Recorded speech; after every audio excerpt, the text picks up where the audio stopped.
Listen closely. Do you hear it? That soft flutter against the window pane at 3 a.m. The moth, drunk on moonlight and madness, hurling itself against the glass barrier that separates it from the lamp inside. Thud, thud, thud, each impact a little prayer, each bruise a love letter written in chitin and dust.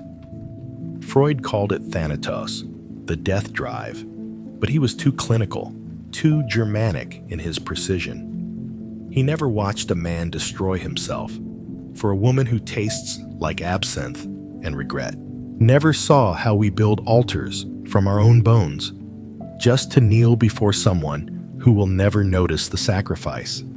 There's an old Romanian folktale about a shepherd who fell in love with the moon.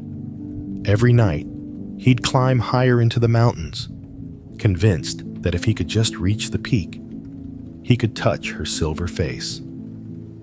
The villagers found him frozen at dawn, arms stretched upward, fingers blue as forget-me-nots, a smile carved into his lips like a secret he'd take to the grave.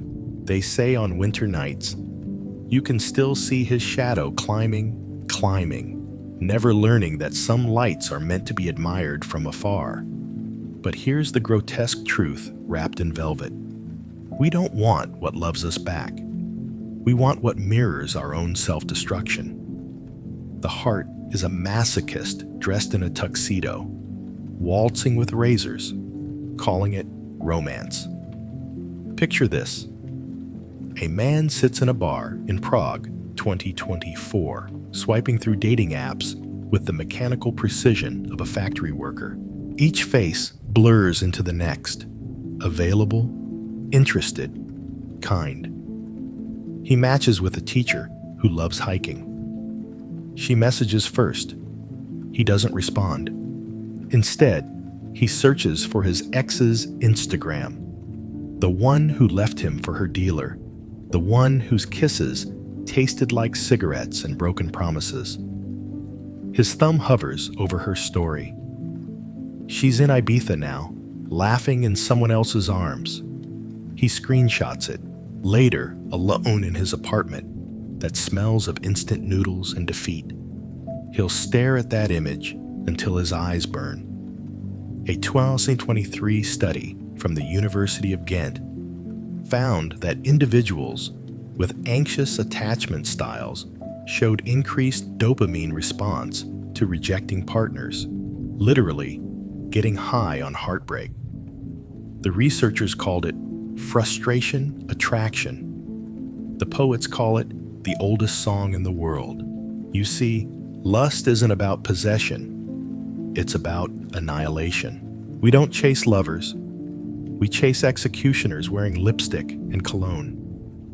Every text left unread is a small death. Every "I'm not ready for something serious" is a nail in the coffin we're building with our own hands. And we love it. God help us, we love it. Schopenhauer knew this. He wrote that desire is suffering, and the only escape is the extinction of the will. But what he didn't say, what he couldn't say from his comfortable study, is that extinction feels like ecstasy when it comes wrapped in silk sheets and whispered promises. There's a plant in the Amazon called the Psychotria elata, the hooker's lips plant. Its flowers are blood red, swollen, obscene in their beauty. They evolved to look like this to attract hummingbirds. But here's the sick joke. The birds often die trying to reach the nectar, exhausting themselves in the attempt. Nature's own death drive, painted in crimson. Tell me, and be honest now, in this dark hour between sleep and sorrow, when was the last time you chose happiness over intensity? When did you text back the one who answered quickly instead of waiting for the one who might never reply? The candle on my desk flickers as I write this, wax pooling like small lakes of grief. I think of all the men reading this in their dimly lit apartments, bourbon warming their throats, scrolling through conversations that ended months ago, looking for signs they missed, reasons to blame themselves one more time. We are all moths, you see, and the cruel, cosmic joke is that we're not trying to reach the light. We're trying to merge with it, to dissolve into something larger than our small, frightened selves. The lust isn't for the body, it's for the burning.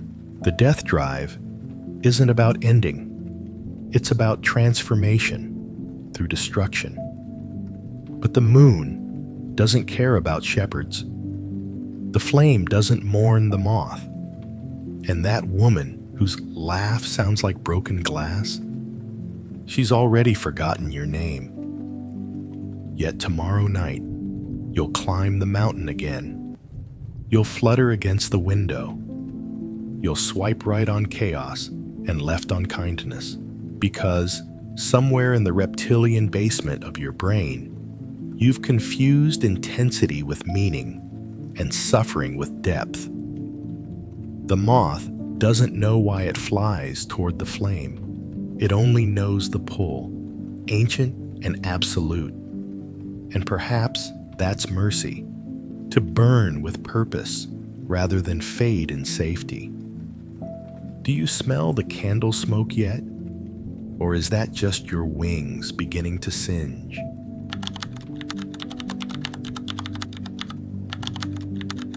The softest prison is the one you furnish yourself. Shh. Do you hear that? That's the sound of a man dying in his sleep at 2 p.m. on a Tuesday. Netflix asking, "Are you still watching?" while his soul quietly flatlines. He's not dead, not technically. His heart still pumps. His lungs still breathe. But something essential has gone missing. Like a violin with its strings cut, making all the right motions, but producing only silence. I once knew a banker in London who collected vintage pornography, not for arousal, but for what he called the archaeology of desire. He'd show me daguerreotypes from the 1850s as these ghost women frozen in staged ecstasy and say, "Look at their eyes." Even then, even in the beginning, you can see it. The boredom, the terrible, terminal boredom of getting exactly what you think you want. Here's a truth so sharp, it could slit your wrists. The death drive doesn't always look like destruction. Sometimes it looks like a California king bed with fountain 200 thread count sheets. Sometimes it looks like a stable relationship with someone who laughs at your jokes and remembers your coffee order. Sometimes it looks like everything you thought you wanted, wrapped up in a bow made of your own surrendered dreams. The ancient Greeks had a word, ekrasia, the state of acting against one's better judgment. But they were wrong about one thing. It's not against our better judgment. It's against our better nature.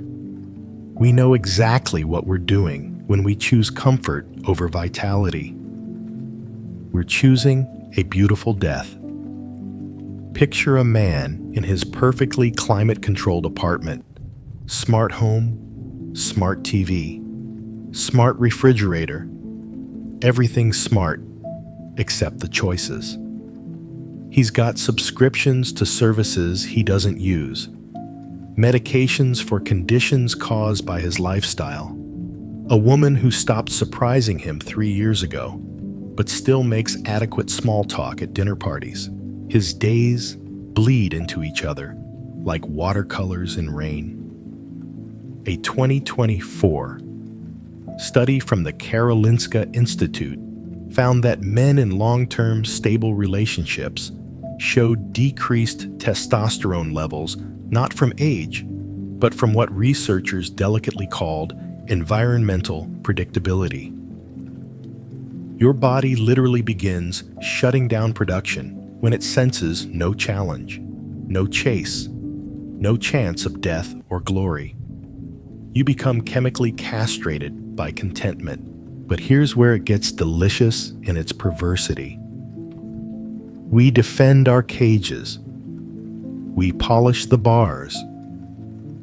We attack anyone who suggests there might be something beyond the velvet walls.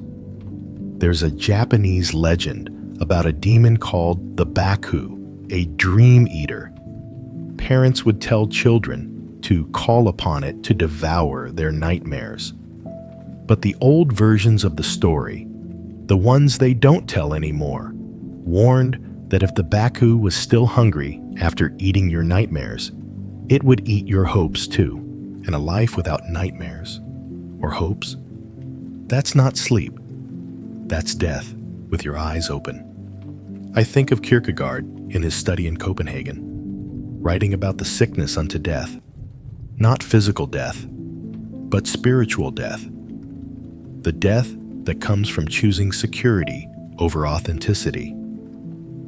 He never married Regina Olsen, his great love, because he couldn't bear to domesticate his despair. Better to burn, he thought, than to slowly suffocate in matrimonial comfort. The modern man doesn't even get that choice. He's born into comfort, raised in comfort, teaches his children to seek comfort above all else. He medicates his discomfort, therapizes his wildness, optimizes his life until there's nothing left to optimize except his own irrelevance. When did you last feel truly alive? Not happy. Happiness is for house cats and lobotomy patients. Alive, electric, dangerous to yourself and others.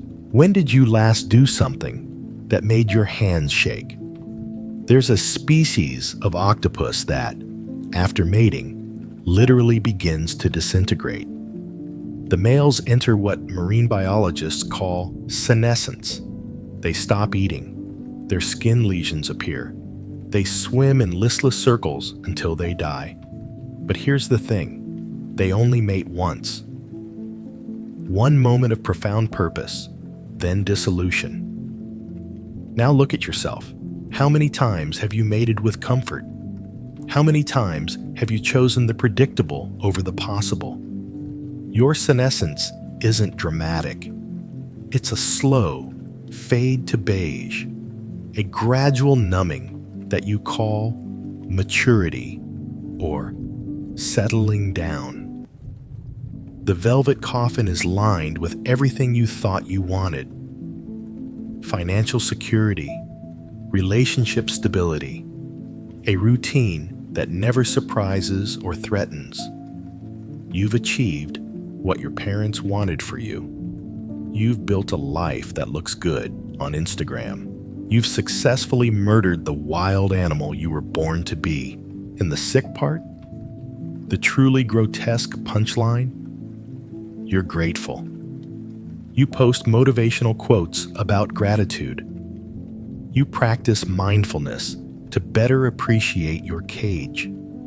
You've fallen so in love with your chains that you've forgotten they're chains. The death drive isn't always violent.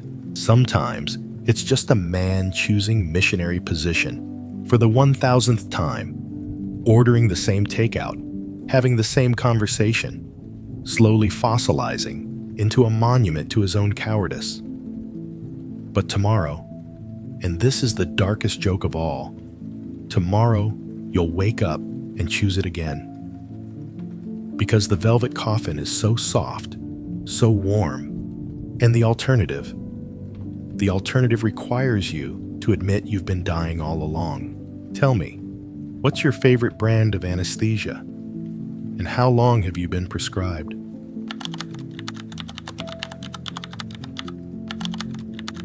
Every selfie is a small suicide note.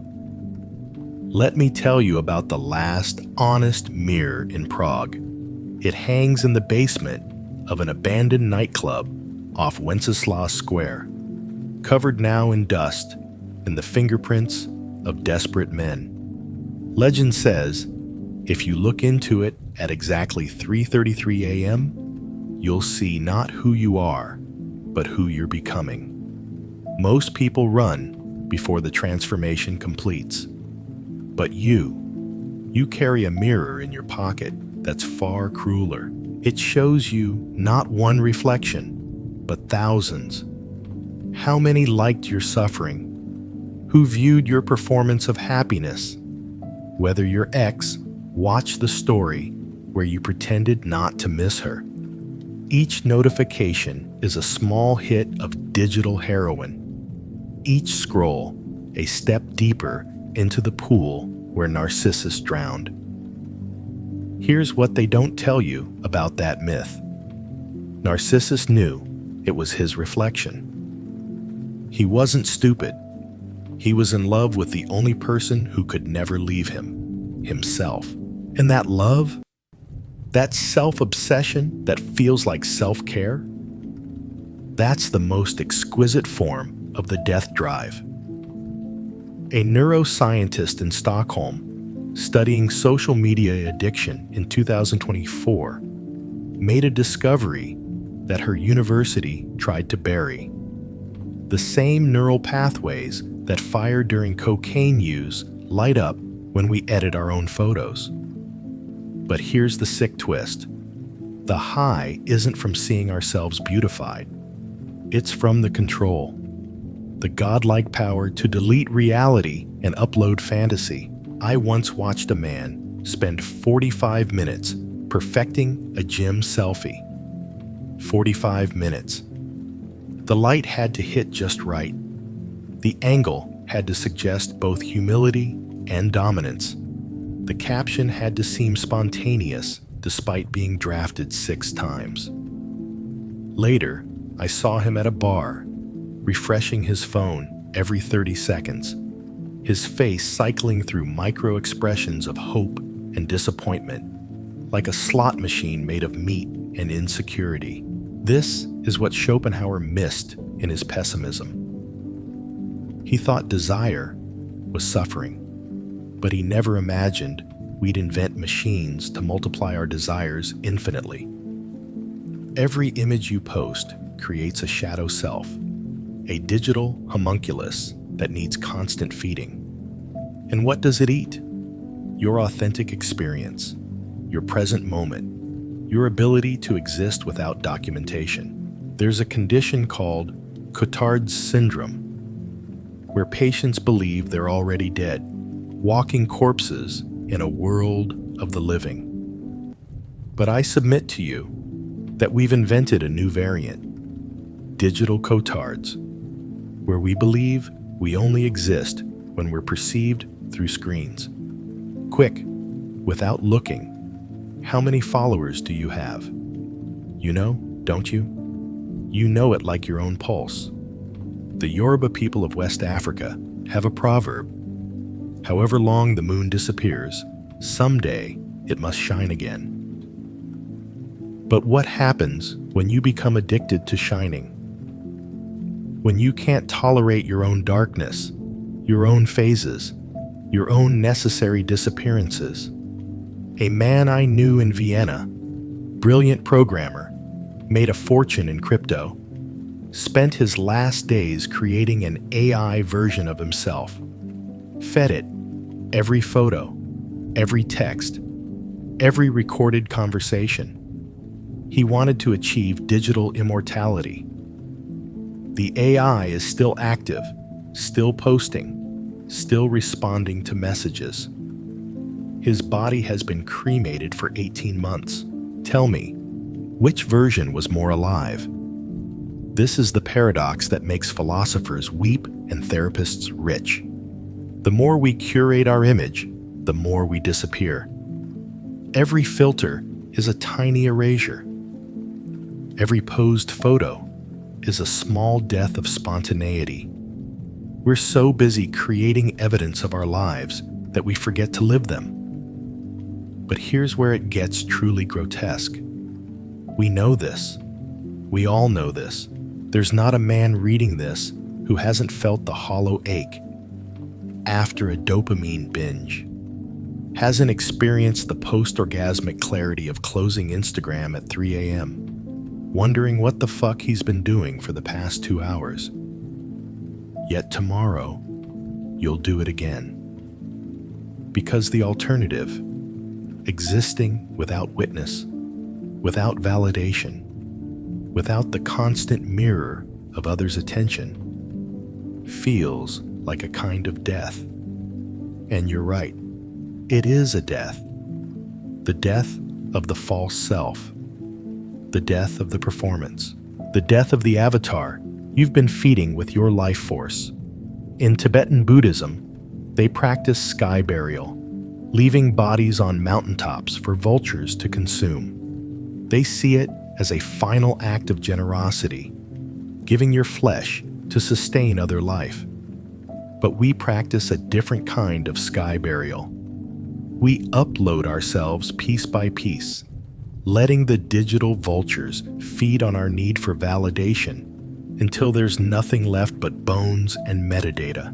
The real reason Narcissus couldn't leave the pool? It wasn't love. It was fear.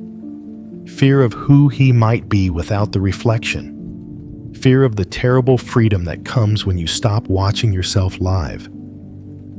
So, he chose to stay, to stare, to starve beside his own image. And in his honor, we've built 1 billion pools, each one fitting in our pocket, each one reflecting back a face we've forgotten how to recognize without a filter. Look up from your screen. See that person in the black mirror? That's who you're becoming. Still running?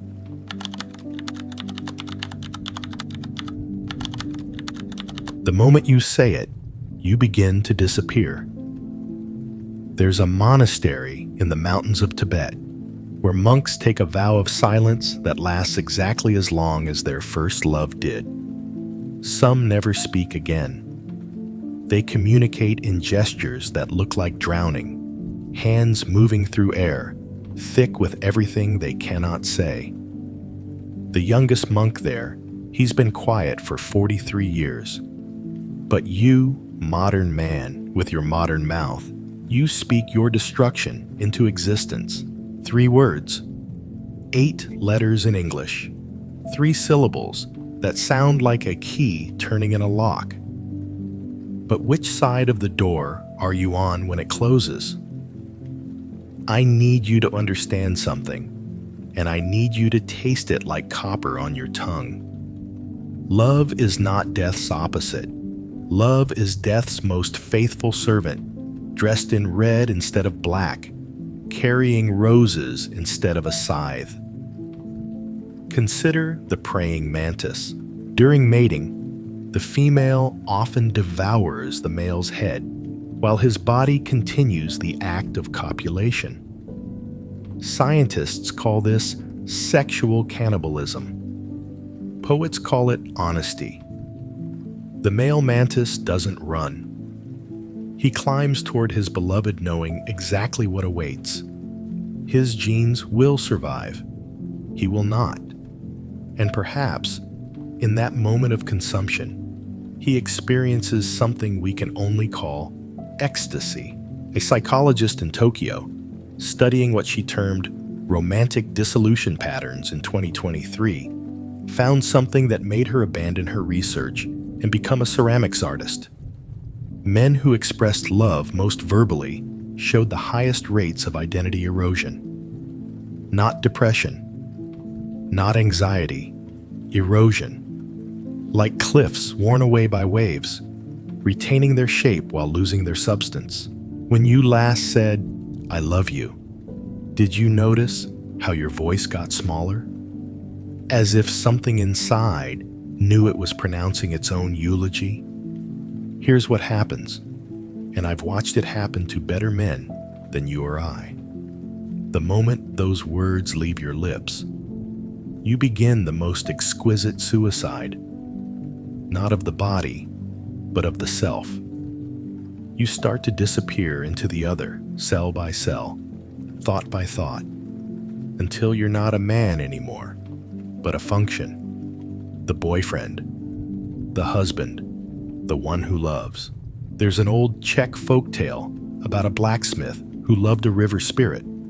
Every night, he'd forge her gifts: silver combs, iron roses, chains so delicate they looked like frozen breath. One night, she asked him, "What do you want in return?"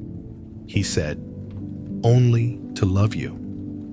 She wept as she drowned him, whispering, "Then you understand. Love requires a corpse." Nietzsche knew this. Why do you think he went mad? Not from syphilis, despite what the medical reports claim. He went mad from loving too deeply, from saying yes to life so completely that he dissolved into it. His last coherent letter, signed "The Crucified," was a love letter to the universe that ate him alive. But here's the truly sick part, the twist that would make even Freud light another cigar. We want this dissolution. The death drive doesn't push us away from love. It pushes us toward it, knowing that love is the most complete annihilation available to the living. Watch a man in love. Really watch him. See how he starts using we instead of I. Notice how his stories become her stories. His dreams become their dreams. His friends wonder where he went. He's not building a relationship. He's building a pyre, and he's the sacrifice. I knew a sculptor in Barcelona who fell in love with a dancer. Within 6 months, he'd stopped creating, stopped seeing his old friends, stopped being anything but her audience. When she left, and they always leave, don't they?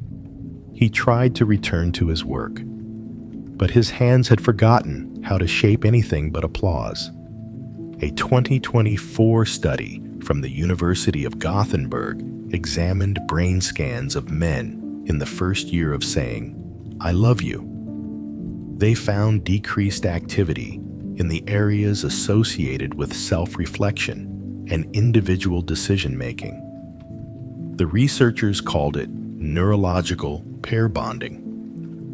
I call it volunteering for ego death. Tell me, how much of yourself have you already fed to the furnace? And does she even notice the smoke? There's a species of spider where the male offers himself as a nuptial gift, literally impaling himself on the female's fangs while transferring sperm. Evolutionary biologists say this ensures his genes pass on by providing nutrition for the eggs. But I think he just understands something we pretend not to know, that love and death are the same word in the universe's mother tongue. The French call orgasm la petite mort, the little death. But they're wrong about the scale. Every "I love you" is a grand death, a complete surrender of the fortress you've spent your whole life defending. And the woman you say it to, she might love you back. She might even mean it, but she can't follow you into that particular grave. You see, the suicide of the lover isn't dramatic. It's as quiet as changing your phone's wallpaper to her picture, as subtle as checking with her before making plans, as gentle as forgetting what you used to dream about before her laugh became your lullaby. And one day, maybe years later, maybe tomorrow, you'll wake up and realize you're a ghost haunting someone else's life. You'll see your reflection and wonder who that stranger is wearing your face. You'll understand why the monks choose silence, because every "I love you" is really saying, "I agree to disappear." And the universe, hungry as any lover, accepts your offering with a kiss that tastes like earth. So tell me, brave romantic, how many times have you already died? And for whom are you planning your next funeral?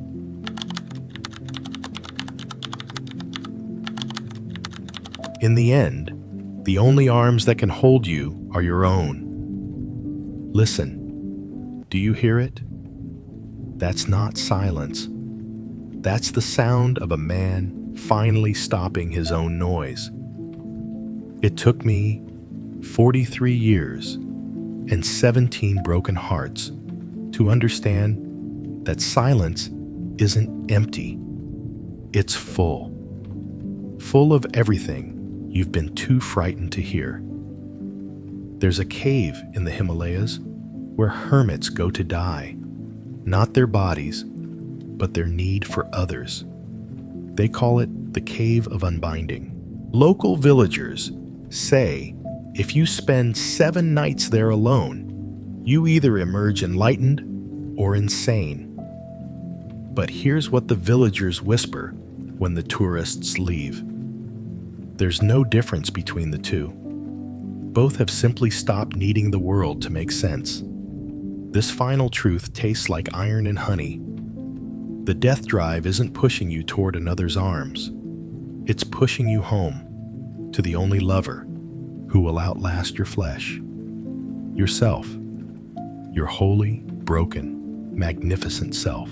A philosopher in Copenhagen, studying modern isolation in 2024, discovered something that made him burn his tenure and move to a cabin in Norway. Men who reported the deepest satisfaction weren't those with perfect relationships or those with many lovers. They were the ones who had learned to be genuinely alone, not lonely, but alone. The difference, he wrote in his final paper, is the difference between drowning and diving. When did you last sit with yourself without distraction, without music, without screens, without the narcotic of another's presence? What demon were you running from? Here's what Schopenhauer understood that Instagram philosophers never will. Hell isn't other people. Hell is needing other people. Hell is that gnawing hunger for validation, for touch, for someone else to confirm you exist. The death drive isn't about seeking destruction. It's about seeking freedom from the terrible burden of needing. I think of Diogenes in his barrel, masturbating in the marketplace. When asked why, he said, "If only I could rub my belly and make hunger disappear too." Crude? Yes, but also the most honest thing any philosopher has ever said about desire. There's a man I know in Prague, used to be a surgeon, hands that could repair hearts. After his 3rd divorce, he sold everything and bought a small cabin in the Shumava forest. No internet, no phone, just books and the sound of his own breathing. I visited him last winter. He was chopping wood, and I swear to God, I've never seen a man more alive. He looked at me with eyes that had seen through the world's last lie and said, "I spent 40 years suturing other people's hearts. Never realized mine was bleeding out through my fingers." A 2025 study from McGill University, just published, still causing controversy, found that men who spent extended periods in intentional solitude showed increased gray matter in areas associated with self-awareness and emotional regulation. But here's what the study didn't say, what the researchers only discussed in hushed tones over coffee. These men also showed decreased activity in the areas associated with social bonding. They were literally rewiring themselves for independence. But solitude isn't misanthropy. It's not hiding. It's the most radical act of self-love available. It's saying to the universe, "I am complete." Not perfect, complete. There's a difference vast as oceans. The Sufi mystics have a saying, "The beloved is already in the house." They spend decades in meditation trying to understand this. But you, reading this at 2 a.m., wrapped in the blue light of your loneliness, you already know. You've always known, every time you've reached for another person to fill that void, you've known you were lying to yourself. Here's my question, and I want you to feel it in your bones. What if you're not broken? What if the emptiness you're trying to fill is actually your freedom? The death drive leads us home, but home isn't where we thought. It's not in her arms, or in their approval, or in the next achievement. Home is the moment you stop performing your life and start living it. Home is 3 a.m. with no one to text. Home is Sunday morning with no plans. Home is the terrible, beautiful realization that you are enough, have always been enough, will always be enough. There's a species of tree in California, the Pinus longeva, the Great Basin bristlecone pine. Some are over 5,000 years old. They grow in impossible places, twisted by wind, scarred by lightning, more dead wood than living. But they endure. They endure because they need so little. They endure because they've made peace with their aloneness. This is the final paradox, the last joke the universe plays. The only way to truly live is to accept your fundamental aloneness, not to overcome it, not to fill it, but to crown it, to make your solitude into a throne instead of a prison. And when you do, if you ever do, something miraculous happens. The death drive quiets, not because you've conquered it, but because you've understood its message. It was never trying to kill you. It was trying to free you. Free you from the endless seeking, the perpetual hunger, the exhausting performance of needing to be needed. In the end, we all die alone. But the Hermit King knows a secret. If you practice being alone while you're alive, death loses its sting. It becomes just another room in a house you've already explored. So here's my invitation, my dark gift wrapped in starlight. Stop running, stop scrolling, stop seeking. Stop, sit with yourself in the darkness until your eyes adjust. You'll find something there, waiting in the shadows, not a monster, but a crown. Your crown. Wear it well. The only question left, will you keep fleeing into others' arms? Or will you finally turn around and embrace the beautiful stranger you've been all along?